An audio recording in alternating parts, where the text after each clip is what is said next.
네, 안녕하세요. 약드라이브의 칼로리입니다. 자, 오늘은 이 노화에 대한 이야기를 좀 나눠볼까 하고요. 최근에 저속노화가 유행이죠. 물론 그 이전부터 영노화, 항노화 이런 단어들이 많이 있었습니다. 자, 사실 노화라는 이야기는 어떤 생물학적으로 우리가 늙어가는 그런 과정을 이야기를 합니다. 생물학적으로 우리가 태어나서 어쩔 수 없이 유한한 삶을 삽니다. 그런 어떤 과정이라고 볼 수가 있는 것인데, 자, 누구는 노화 속도가 빠르고 누구는 느리다, 일을 천천히 할 수 있는 그런 방법들에 대한 이야기를 좀 하는 것 같습니다. 빨리 늙지 않게 하는 그런 방법들, 그렇게 쉽게 이야기할 수 있는데요.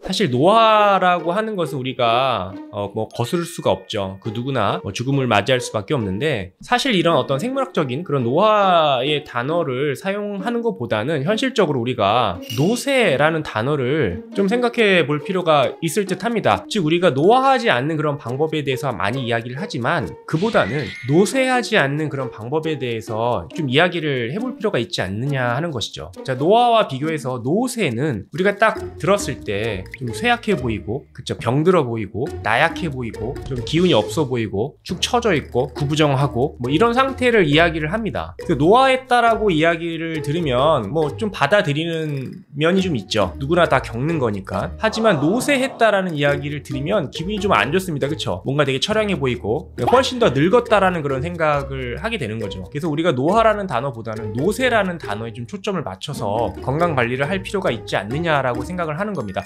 노쇠하지 않는 삶을 살려고 노력을 하면은 저절로 노화하지 않는 삶도 따라오지 않을까 하는 거죠.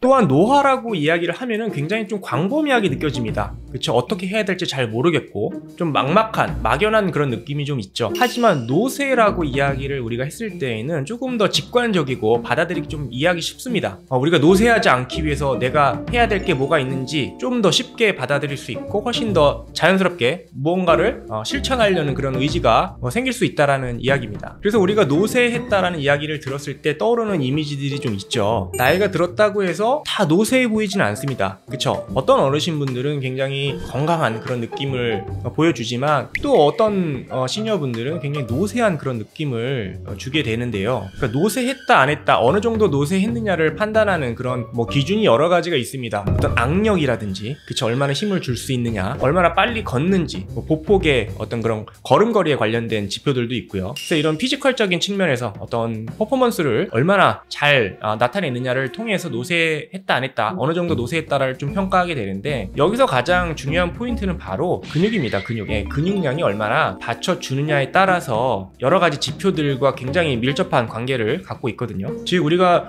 노화의 과정에 있어서 근육량을 얼마나 잘 지키느냐에 따라서 조금 더 노쇠해 보일 수 있고, 좀 덜 노쇠해 보일 수 있고, 그런 차이들이 좀 생기는 것 같습니다. 물론 그거 이외에도 다양한 지표들이 있겠지만, 가장 중요한 한 가지를 꼽자면 바로 이제 근육량, 근육의 어떤 기능이라고 볼 수가 있는 것이죠. 그래서 우리가 근육을 잘 지켜야 된다, 근육 운동을 해야 된다, 그런 얘기들을 많이 하게 되는 것인데요. 그래서 우리가 노화하지 않기 위해서 근육 운동을 해야 된다, 근육을 키워야 된다 이야기하는 것보다, 노쇠하지 않기 위해서 근육을 잘 지켜야 된다라고 이야기할 때 훨씬 더 와닿는 거죠.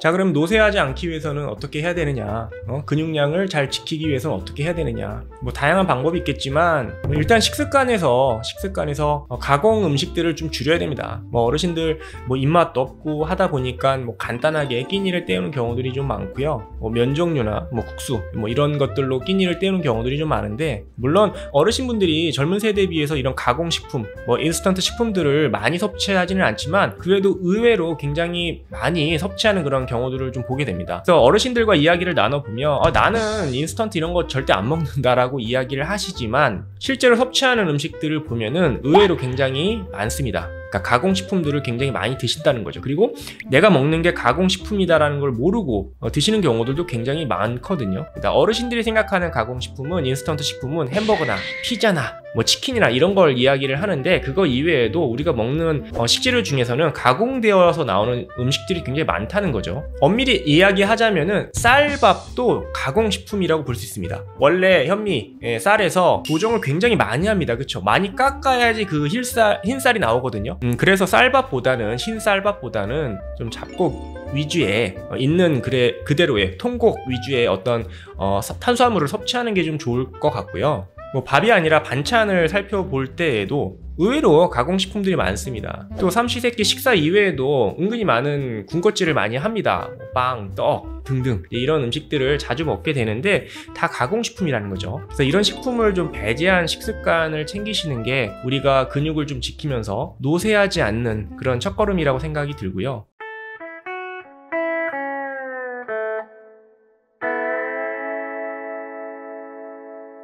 그래서 오늘은 노화와 노쇠를 좀 이해하는 그런 시간을 좀 가졌고요. 우리가 노화라는 단어를 많이 쓰고 또 최근에 뭐 저속노화, 뭐 역노화, 항노화 이런 단어들을 많이 사용하다 보니까 뭐 그와 관련된 여러 가지 방법들이 나와 있기도 한데요. 사실 노화라는 단어는 좀 생물학적으로 우리가 좀 받아들이는 데 있어서 좀 광범위하기도 하고 좀 이해하기 좀 어려운 면도 좀 없지 않아 있는데요. 그와 좀 대비되는 노쇠라는 단어는 우리가 직관적으로 좀 더 쉽게 받아들일 수 있겠고요.